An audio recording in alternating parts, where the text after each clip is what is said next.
Muchas gracias por la exposición. Me toca presentar ahora a Mario Dwyer. También es, como en los demás casos de la mesa, una alegría presentarlo y un orgullo tenerlo aquí. Mario Dwyer es profesor de Economía de la Universidad Estadual de Río de Janeiro. Fue también durante años profesor en la Universidad Federal Fluminense, en Niterói. La producción de Mario es amplísima. Podría mencionar como un ejemplo bien significativo la responsabilidad por la edición brasileña de los Grundrisse de Marx, en una muy importante edición de la editora Boitempo. Mario Dwyer formó a cantidad de investigadores, es un gran conocedor de la obra de Marx y de la obra de Lukács, uno de los múltiples lukácsianos presentes, y presenta hoy una exposición sobre Marx, crítica ontológica de la sociedad capitalista. Crítica del trabajo. Bueno, boa introdução. Bueno significa que vou tentar falar em portunhol, por dois motivos.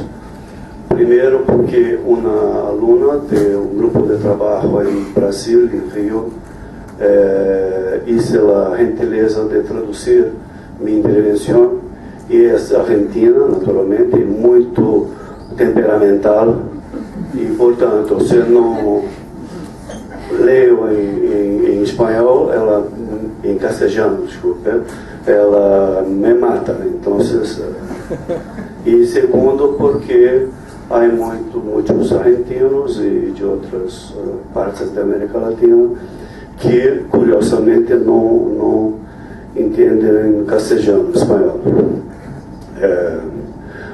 O que é preciso dizer é odioso, porque Miguel, quando vai ao Brasil, e vai a toda semana fazer charlas, lo hace em espanhol, em castelhano. Todo lo entende. Então, não há uma simetria, é preciso constatar. Então, a ideia é um pequeno paper, pode ser paper? Sim, um pequeno paper.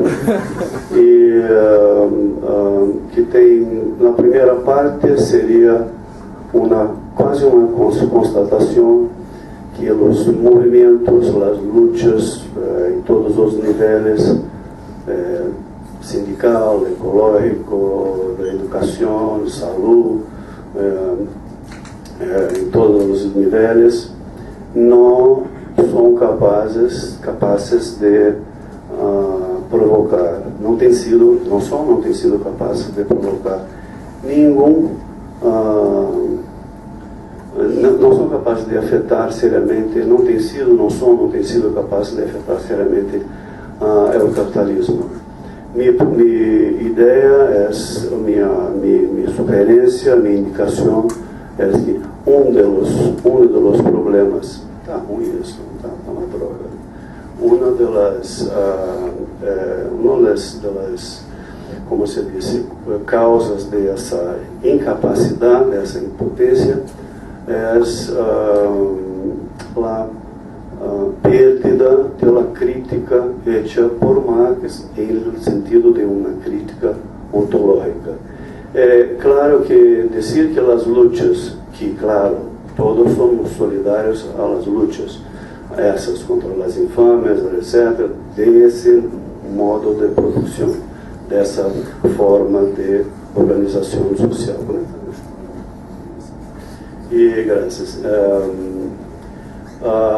E essas são constatações. Eu creio que em Brasil, na Argentina, nada passa, muitas lutas, muitos paros, enfim, mas nada é capaz de abalar o capitalismo. E eu digo que o referente de todas as lutas e críticas é, em espanhol, em castelhano, desculpe, é um agujero negro, tudo bem?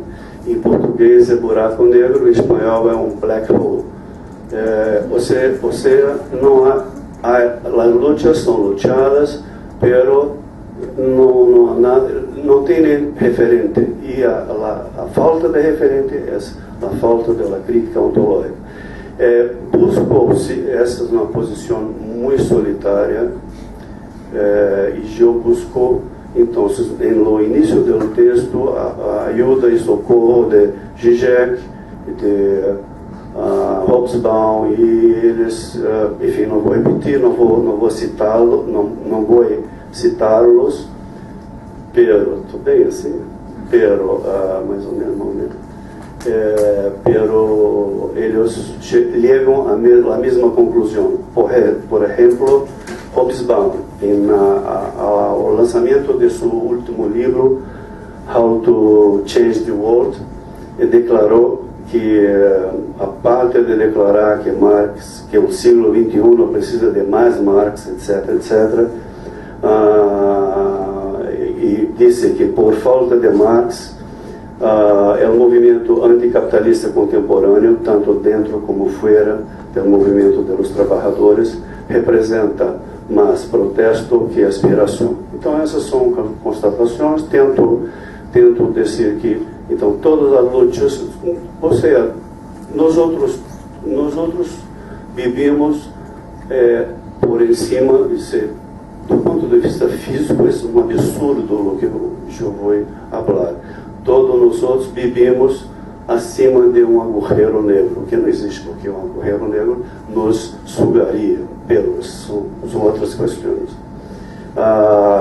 Tento, então, dizer que o que perdemos foi o caráter de crítica ontológica de Marx. No segundo apartado,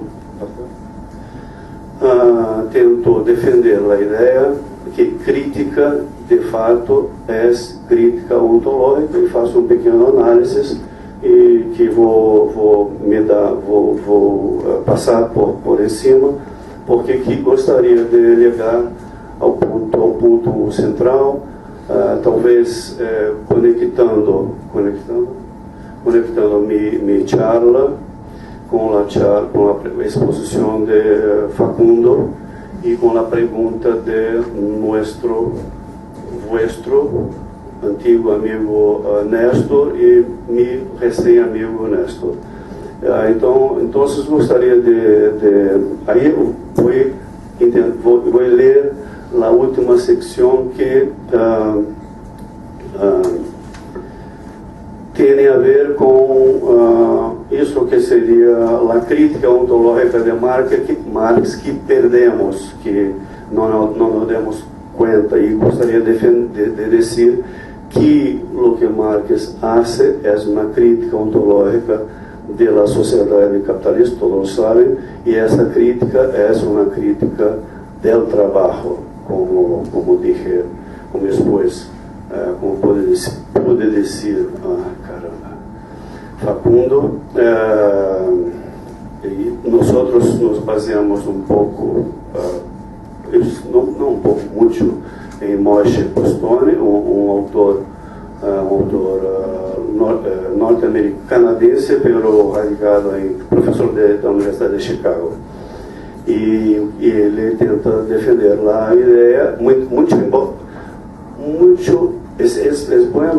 enfatizar que ele faz uma crítica ontológica às interpretações do que ele chama de marxismo tradicional, pero não lo sabe, que hace uma crítica ontológica e é contra ontologia, porque pensa que ontologia significa going transcendento, para usar uma expressão de Richard Rorty. Enfim, então tento defender a ideia que a crítica de Marx é apoiada em Postone, mas fazendo uma dedução diferente dele, tento demonstrar por que a crítica de Marx é uma crítica ao trabalho e as consequências disso e a necessidade de recuperar essa crítica.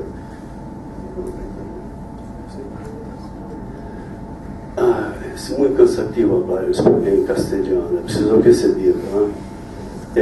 Para sustentar essa interpretação que, como se indica, se deve ao autor norte-americano Moshe Bostone, me baso em passagens de Marx, um de los Grundrisse e outro de um texto que aparece em la edição de los Grundrisse, desculpe, em la edição MV de los Grundrisse, é um urtext, que é uma espécie de texto preliminar para a formulação primitiva para o texto para a crítica da economia política.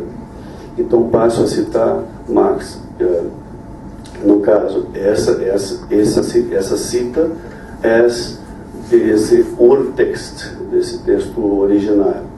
Assim vai a cita: considerada em si mesma, a circulação é a mediação de extremos pressupostos, pero não põe esses pressupostos, esses extremos. Por lo tanto, ela mesma tem que estar mediada no solo, em cada um de seus momentos, sendo como totalidade da mediação, como processo total. É por isso que su ser imediato é pura aparência. A circulação é fenômeno de processo que transcorre por detrás dela. Por isso,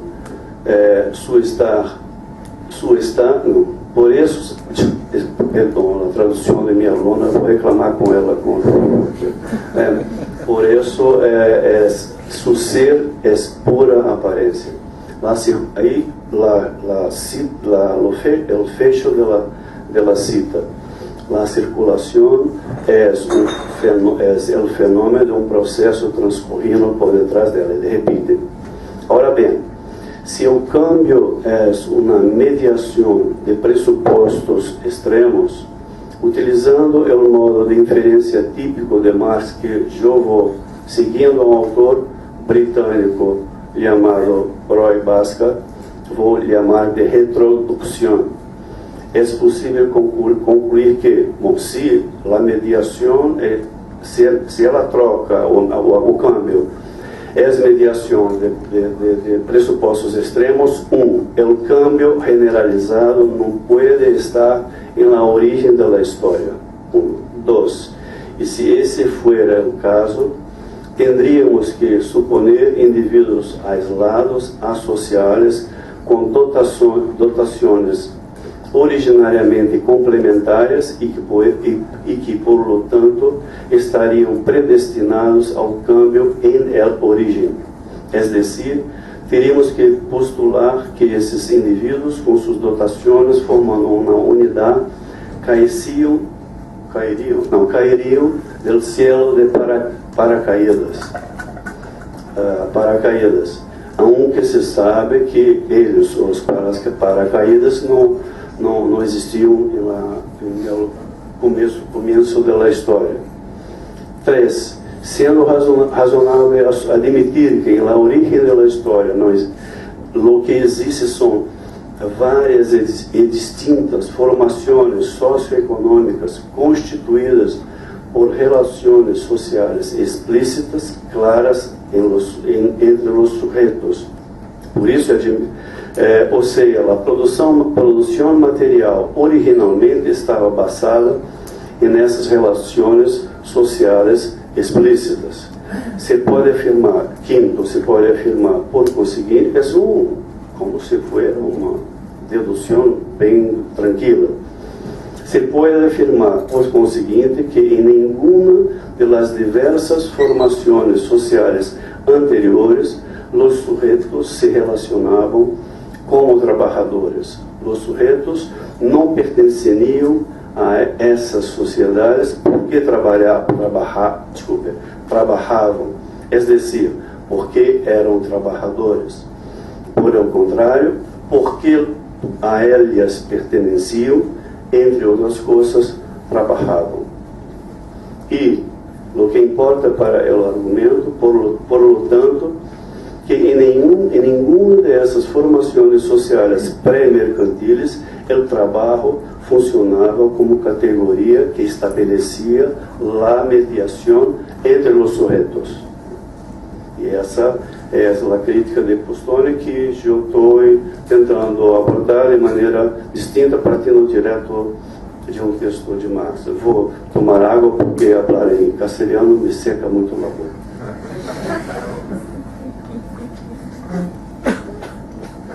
Creio que a análise anterior já seria suficiente para mostrar como Marx é crítico da centralidade do trabalho, já que é uma característica específica do capitalismo. Pero puedo reforçá-la com essa cita a hora de los Grundrisse. Comentando, empeço a cita com uma pequena inserção de minha autoria. Comentando sobre a dissolução da pequena propriedade livre de terras, bem como da propriedade comunitária basada em la comunidade oriental, ele, Marx, agrega: e nessas duas formas, o trabalhador se relaciona com as condições objetivas de seu trabalho como sua propriedade. Se trata, nesse caso, da unidade natural do trabalho com seus pressupostos objetivos. Por isso, o trabalhador, independentemente do trabalho, tem uma existência objetiva. Ok.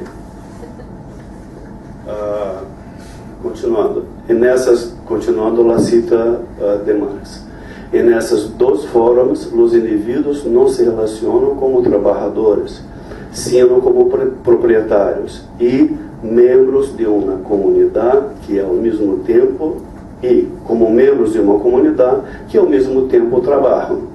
El poner, essa é a cita chave aqui para o argumento. El poner o indivíduo como um trabalhador, com essa desnudez, é em si um produto histórico. Desnudez, está certo? Desnudez, ok. Portanto, é exclusivamente ele, não sei como o Ricardo consegue falar tão rápido, não ficar cansado. Portanto, é exclusivamente no capitalismo que o indivíduo aparece nessa desnudez. Desnudo de outras relações sociais, de las quais só pode experimentar se antes é trabalhador. É só nessa sociedade que os indivíduos, para usar outra passagem de los Grundrisse, levam em el bolsillo sua vinculação com a sociedade, com os outros indivíduos. Lo que levam em el bolsillo, dinheiro, é o resultado da venda de seus produtos, mesmo se a mercancia vendida seja sua força de trabalho. É decir, solamente nessa sociedade, por seu caráter mercantil, os sujeitos se relacionam como meros trabalhadores. Essa é uma relação social que nos unidimensionaliza como trabalhadores. Essa é a conclusão que estou sacando acá. É decir, não, já passei. Por isso, como destaca Marx em passagem reproduzido mais arriba, só nessa sociedade, a existência objetiva dos indivíduos tem como pressuposição sua existência como trabalhadores. É o câmbio generalizado desse modo específico do capitalismo plasma a sociabilidade dos sujeitos como trabalhadores, sociabilidade que se lhes apresenta como algo fora deles. E nessas ocasiões, Marx sempre recuerda que não é um problema, não se trata cá de um problema cognitivo. A coisa assim se apresenta, estranha e estranhada. Por isso, o trabalho solo. Quanto tempo eu tenho? Por isso, o trabalho solo é central nessa sociedade. Solo ella, vocês falam. solo en ella, los sujetos se relacionam indiferentemente a sua atividade vital especificamente humana, como havia sublinhado Ricardo, ao contenido e à finalidade de seu trabalho, que para cada um de eles só interessa como meio de acesso a suas condições de vida produzida por los outros, e por lo tanto racionalmente encaram seu trabalho e o respectivo produto como pura quantidade, es decir, de maneira unidimensional.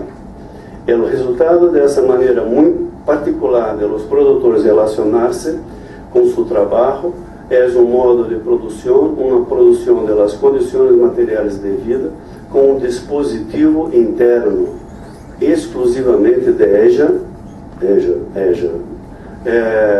que la hace necessariamente produção crescente e crescentemente estranhada.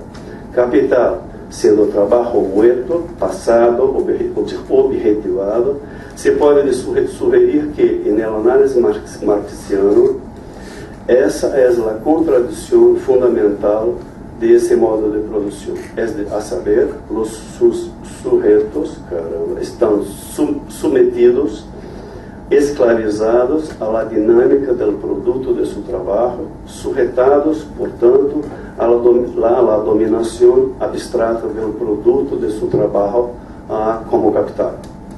Se essa interpretação de Marx é correta, e eu creio que é, estou convencido de sim, se pode argumentar que sua crítica ontológica ao capitalismo, que é necessária, crítica que é necessária restaurar, é crítica à centralidade do trabalho. Nada é pura provocação, pero lo creo nisso. Não tem nada que ver com a idolatria do trabalho, com a ternura por o trabalho.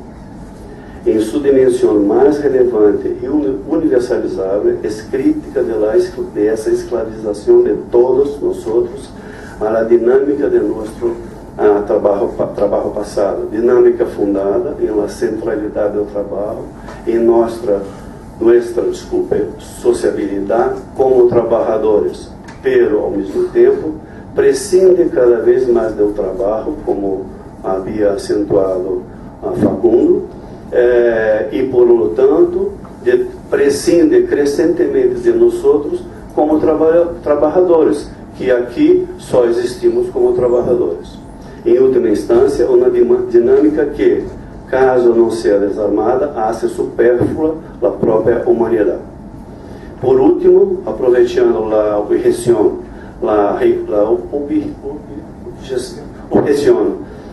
que de a minha amiga e colega Virginia Fontes, que acá estuvo em último encontro, que ao ouvir essas ideias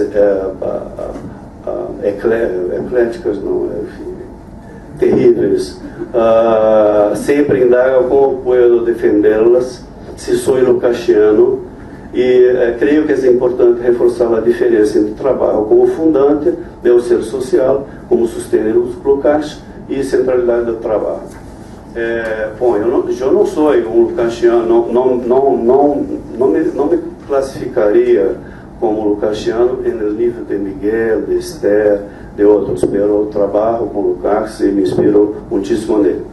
Por lo que conosco da obra póstuma de Lukács, para uma ontologia do ser social, incluso havendo traduzido para consumo doméstico, é bom que se diga, algumas partes de ella, penso que as ideias anteriormente defendidas em nada se opõem às concepções lá, sostenidas por el autor, em particular as que expõe no capítulo dedicado ao complexo do trabalho.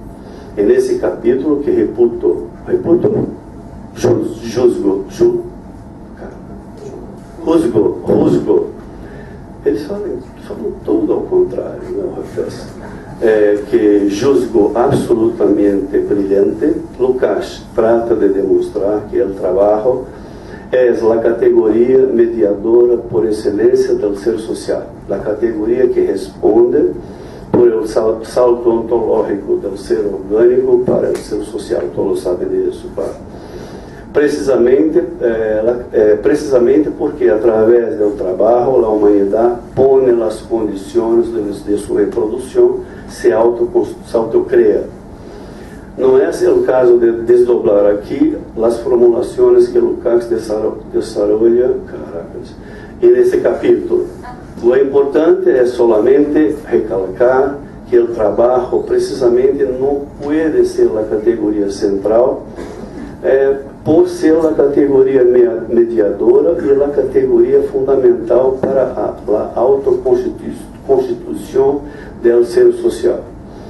Pode ser e é a categoria fundante, ineliminável, como sustém Marx, pero de nenhuma maneira a categoria central. Toda a place, e aí cerro com isso. Depois de encerrar, respondo a uma pergunta de Nestor. Puedo? Na outra mesa. Toda a plasticidade do ser social, a crescente diferenciação de esferas, que é a marca de sua historicidade, o desenvolvimento das capacidades de los respectivos disfrutes dos seres humanos. Todo esse processo tem como pressuposto o desenvolvimento da produtividade do trabalho social. Todo o que somos, mais allá da mera reprodução biológica, mais allá da mera supervivência física, lo somos graças ao trabalho, ao aumento da produtividade do trabalho social. Por isso, diria que, por definição, o trabalho não pode ser central. Ao contrário, é o desenvolvimento do ser social que foi possível precisamente por o trabalho, lo converte em um momento declinante de seus complexos constitutivos. Depois a resposta, a crítica, a pergunta de Nestor eu tento fazer na resposta, na discussão. Graças. E desculpe pelo